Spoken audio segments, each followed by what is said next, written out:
Hello everybody, welcome back to the channel. I am frankly FM84. Big thank you for coming back and joining me on another video right here on YouTube. If you were with us yesterday, you'd have seen the close of season 2 and you'd have seen that we had a fantastic season. Once again, winning the Premiership. We also won the Premier Sports Cup. We got close to a Champions League final, losing to Liverpool 3-0 in a Champions League semi-final. And today we have pushed forwards to the 2nd of September 2023. We are now through the summer transfer window for season 3. And as ever, we are going to start off with the transfers. We're going to show you the players that have left the club, also the players that have come into the club, and how we are looking to improve for the 3rd season. So as always, there are 2 parts to this transfer window. Transfer window opens on the 9th of June, and then the season ticks over on the 1st of July. So the first part of the transfer window, let's show you the players that have left the club. We start off up here with Sonelo Letsosa goes to Falkirk, Scott Robinson goes to West Brom, Ben McPherson went to Livingston, and then the first of the major players, Callum McGregor, just as we were saying, he's the linchpin, he's the player, he's the one. Southampton come along and he said, please can I leave? Didn't really want to sell him, but all good things come to an end, I suppose. The money, 6.75 million, was terrible. We tried to negotiate, tried to get it up, couldn't. End up losing our club captain for £6.75 million. Heenan went out on loan, Adam went out on loan, and Brodie Patterson went for a free. We then had Toby Okwayemi go to Harrogate on loan. Matthias Martins, who hasn't really broken into the first team, a little bit disappointed with that. He looked like he had some real good potential, but he's gone to Inverness on loan to try and get some first team football. Etienne Green has gone to Leicester as part of a part exchange, which we will show you in just a minute. Mackenzie Cast has gone out on loan again to Queen of the South. Evan Easton has gone on loan to Inverness. And finally, a massive deal in June. Kyogo Furuhashi has gone to Brighton for £29.5 million. We really couldn't afford to turn this one down. This is probably going to be the turning point of the save if we're going to go on and have some kind of success in Europe. I know we finished in the semi-finals last season, but we really do now need to spend this £29 million wisely. And let's show you then the players that have come in. Got a load of players here we had to re-sign on contracts from our youth academy. Not too sure why they weren't committed, but ignore all of these. The first player to look for is Sean Rooney. He's a right back who was hitting some good matrices within the Scottish Premiership in terms of the stats. He's constantly up there in terms of his dribbles, in terms of his assists, in terms of key passes. For a couple £100,000, I think it was. What did we pay? No, we paid £2.4 million, sorry. So it's still not a lot considering he's a player who plays within the league. He's 27 years old. He's 6'3". If it doesn't work out, we just sell him on, and it's cheap as chips, and we know he performs in the Premiership. The next one is Eduardo Quaresma. He's a 21-year-old centre-back. He stands at 6'1". You can see the stats and the raw potential is there. Tackling of 16, pace of 13, acceleration 13, balance 14. He has good heading, good jumping reach at 12. I think this is a player who can slot into the team when we need him and start to develop slowly but surely and work his way to become a first teamer. Then the deal that drew the part exchange for Etienne Green. We managed to sign Keenan Dewsbury Hall for £10 million. We bought him up. I think he's exceptional for the money we paid. Okay, Etienne Green leaving the club wasn't what we wanted. But in terms of current ability and potential ability, I think he's one to come in and directly replace Callum McGregor. Different style of player, does play a little bit further forward naturally, but can play in that role that McGregor was filling, and I think he's going to go on and become a brilliant player in this save. Moving forward to the second part then of the transfer window, which is when it ticks over to the next season. So from the 1st of July, the players that left then were Ajeti went to Rostov, 68,000. Bolingoli's gone to Rapid Vienna. Dylan Corr's gone to Motherwell. Caleb Goldie has gone to St Mirren. Lewis Dobby has gone to Hearts. Lenny Agbaye has gone to Hibs for 5k. Kai McLean has gone. Johnny Kenny has gone out on loan to Sunderland, so trying to get him some first team football there. Supana and Sarachat, they've both gone to Hanover to try and get some loan. If we show you both of their progress, actually, Supana is progressing quite nicely. Still can't get him a work permit. He scored 15 goals in 25 games at Lech, so showing all the potential that we need him to show. Hopefully, if he keeps playing for Thailand and they can keep getting him into some of the bigger games, maybe qualify for the Asia Games and then get him some top flight experience, I think the work permit is pretty close for him. And then in terms of Sarachat, you can see that again, developing quite nicely as a player. He's 25 now. He was on loan at Willem Drey last season, scored 6 in 32. He's now in the Bundesliga 2 as well. So again, hopefully the two of them can progress together. We have Benny Jackson Luyai, £24,000 gone out. Adam Brooks has gone to Hearts. Tati Chong has gone to Notts Forest on loan. And then Malang Sarr ended up leaving the club. This one was a very, very sad move. When we signed Sarr, he injected a £15 million release clause in the contract at the end of last season when he was playing some fantastic football. We tried to get that cut out of the contract, but he wasn't budging. He wanted that in the contract. So it ended up that Brentford came in, they activated that part of his release clause, and he's now a Brentford player. Nothing we could do about that one. But the money we did get means that we could go out and sign replacements. First player we signed was Rodrigo Vilca. Not really heard of him before, but he seems decent enough. Can play across the attacking three positions of wide left, wide right, through the centre. Also plays a central midfielder. He's Peruvian, 24 years old. Seemed a bit of a bargain for Newcastle to be selling for 2.7 million. We then replaced Malang Sarr with Daniel Ballard. He's a player who's come through the Arsenal Youth Academy. And when you look at him, he's 6'2". He has good tackling, good technique. He has good teamwork, good vision, good work rate, aggression, anticipation, and bravery. His physicals are all good too.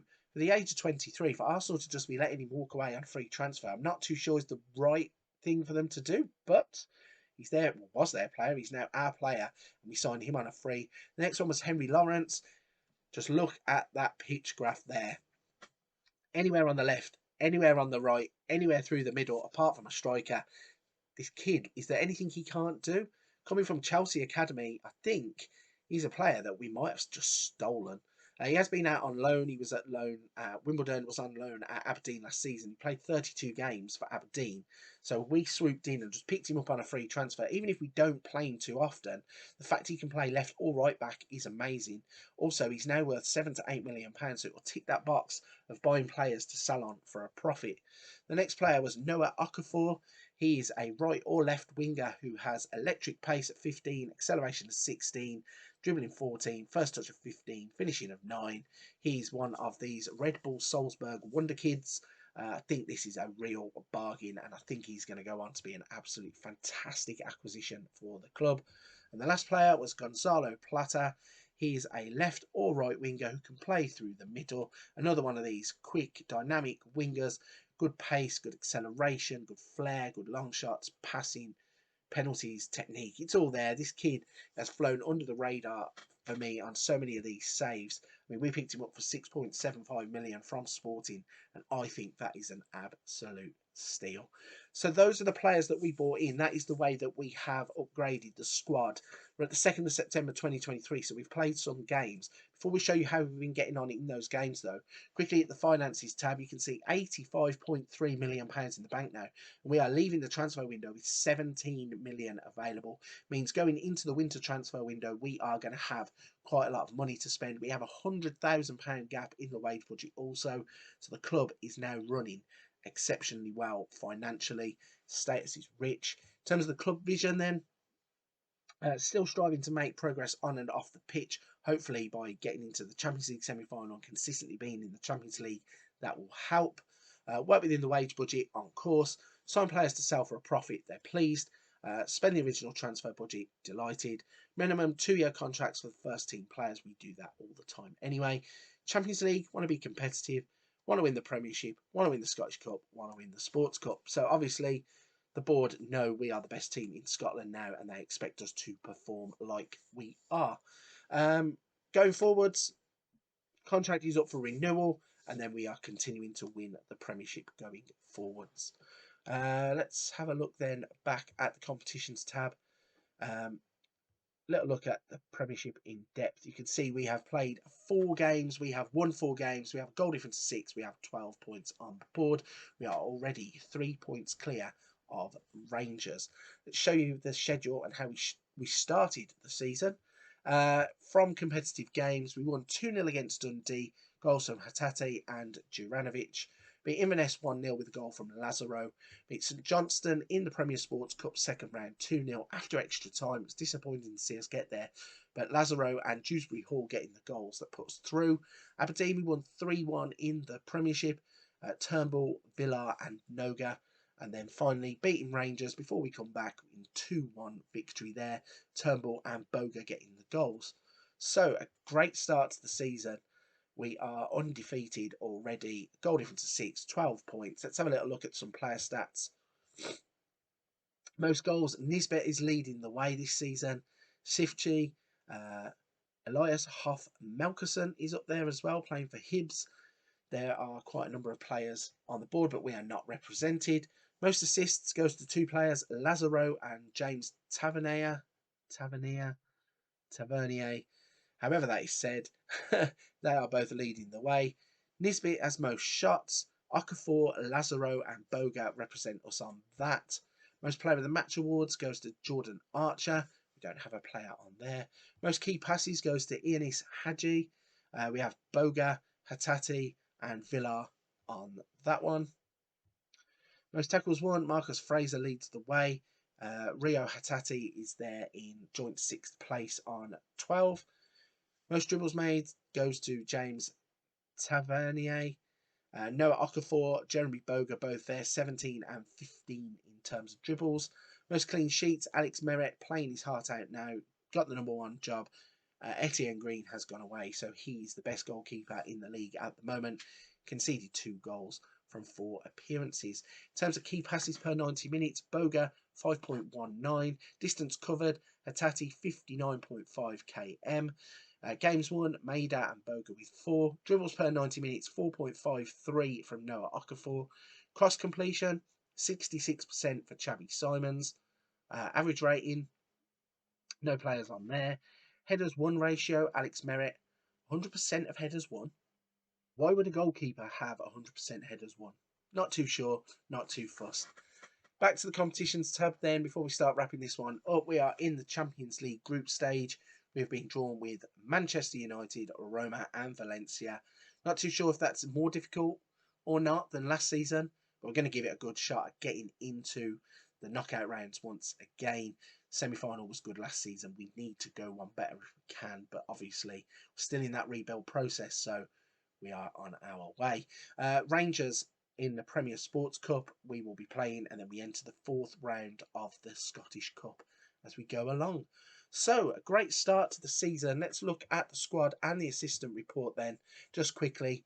Meret, the goalkeeper, Hatate, Noga, Ballard, Juranovic, Dewsbury Hall, Turnbull and Villar in the middle now. Boga wide left, Platter wide right, and Maida up top. I think Lazaro should be up there because he scores goals for fun. Right then, that's pretty much done for this episode. In tomorrow's episode, we will push forwards to the 3rd of February. That means that we will have completed the winter transfer window. There will be players coming in and going out with 17 million left on the board. Players where we need to improve, probably another midfielder, probably another left back. We need probably a little bit of depth up top and wide right. So lots of different options for us to go and explore in tomorrow's episode. But first, if you're at this point of the video, you're still listening to me waffle on, firstly, a big thank you. Secondly, if you haven't hit the like and subscribe button already, please consider doing so. It helps the channel so much when people take the time to interact with the channel, whether it be a thumbs up, a subscribe or a comment. I really appreciate every single person who does that. But for this one, I'm going to be wrapping it there. Thank you for watching. Go check another video out on the channel and I'll see you soon.